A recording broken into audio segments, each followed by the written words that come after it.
തിരുവനന്തപുരം പാളയത്തെ സർക്കാർ ഉടമസ്ഥതയിലുള്ള പാളയം മെൻസ് ഹോസ്റ്റലിൽ എക്സൈസ് നടത്തിയ മിന്നൽ പരിശോധനയിൽ കഞ്ചാവ് പിടികൂടി. 455 മുറിയിൽ നിന്ന് 20 ഗ്രാം കഞ്ചാവാണ് പിടികൂടിയത്. തമിഴ്നാട് സ്വദേശിയായ വിദ്യാർത്ഥിയുടേതാണ് ഈ മുറി.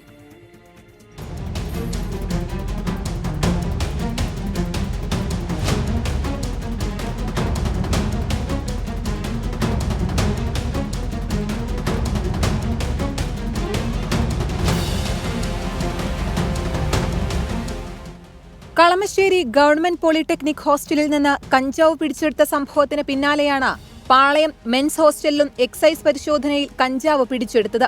ഹോസ്റ്റലിലെ 15 മുറികളിൽ നടത്തിയ പരിശോധനയിൽ 20 ഗ്രാം കഞ്ചാവാണ് പിടികൂടിയത്. ആളൊഴിഞ്ഞ നിലയിൽ 455 നമ്പർ മുറിയിലാണ് കഞ്ചാവ് കണ്ടെത്തിയത്.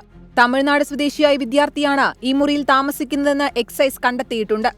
അവിടെ MDMA-യും കഞ്ചാവും ഉണ്ടെന്നാണ് വിവരം കിട്ടിയത്. MDMA നമുക്ക് ലഭിച്ചിട്ടില്ല. പ്രതിയുമില്ലായിരുന്നു. ഒരു തമിഴ്നാട്ടുകാർ, ഒരു യുവാവെന്നാണ് അറിവ്. റൂം തുറന്നിടക്കുകയായിരുന്നു. 455 റൂം നമ്പർ. പുസ്തകമൊക്കെ വയ്ക്കുന്ന ചോറോട് ചേർന്ന ഒരു ഷെൽഫുണ്ട്. അവിടെ നിന്ന് പേപ്പർ പൊതിയിൽ നിന്നാണ് കഞ്ചാവ് കിട്ടുന്നത്. 20 ഗ്രാമാണ് കിട്ടിയത്.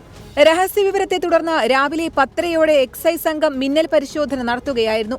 70-ലധികം മുറികളുള്ള വലിയ ഹോസ്റ്റലാണിത്. ഉച്ചവരെ പരിശോധന നീണ്ടു. 12:30 പരിശോധന പൂർത്തിയാക്കി എക്സൈസ് സംഘം മടങ്ങി. ഹോസ്റ്റൽ മുറിയിൽ കഞ്ചാവ് ഉണ്ടെന്ന വിവരത്തെ തുടർന്ന് പെട്ടെന്ന് പരിശോധന നടത്തുകയായിരുന്നു. ചിലരുടെ ഫോട്ടോയടക്കം എക്സൈസ് സംഘം വിദ്യാർത്ഥികളെ കാണിച്ചിരുന്നു. കൂടുതൽ മുറികളും അടഞ്ഞുകിടക്കുകയായിരുന്നു. 24 തിരുവനന്തപുരം.